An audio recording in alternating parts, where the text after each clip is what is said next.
From rod steel, the IMF was the hold-up, with some things taking a bit longer than expected. Yesterday they predicted a completion and release for today in Iraq. I guess we will see shortly. Not only is Iraq tackling infrastructure, fixing the 10th largest port in the world, opening up one of the largest roads for interstate commerce. In addition to that, they're meeting with companies with the opportunity to do business with them and meeting with other countries for the opportunity to do trade with them.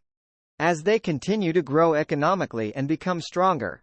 And they come up with alternative revenue outside of relying on oil. If they could do away with corruption, stabilize their government, keep these idiots from launching missiles at U.S. soldiers. All this contributes to the strengthening of the Iraqi dinar, and from there we'll start to see increases happening in increments as they go along. TV is showing the IMF and the World Bank talking about Iraq, and then the IMF kind of started talking bad about us. Iraq. Criticizing. Out of nowhere the World Bank stands up and says, get off their backs. There is a plan in place and expect imports to bust wide open because soon as the dinar revalues.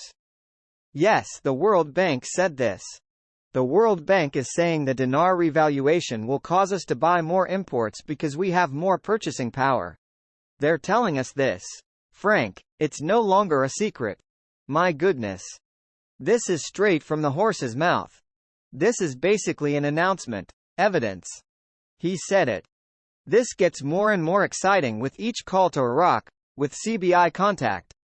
So, we know from past conversations that Iraq wants and needs to continue the process of the financial reform plan, of which the currency reform is a part of and a very high priority. Vietnam and Japan establish comprehensive strategic partnership. Vietnam moved into the number 4 slot for trading partners for Japan. This means Vietnam is growing in trade and militarily. Vietnam and Turkey are also establishing much closer ties and swapping local currencies for trade. Vietnam is making big solid moves in the international economy. You don't have to go to a bank. There are other places you can go to. There will be other places and you'll find out. There are many places. It will not be just one bank. It will not be just one source. It will be diversified. They're preserving the foreign cash reserves of Iraq in the central bank, so it's a benefit for the country, thus they will control the movement of speculators on the black market, putting pressure on the dollar circulating on the parallel market and unofficial outlets. The black market, parallel market, the illicit market, whatever you want to call it, is going bye-bye. Remember I told you I was aware that Iraq was sitting on the discovery of some oil fields and I had not heard anything about it in the news whatsoever. Article: Russia takes control of Iraq's biggest oil discovery for 20 years. This is one of the discoveries I was talking about. There's more than one. Quote, preliminary estimates suggest Iraq's oil field holds between 7 and 10 billion barrels of reserves.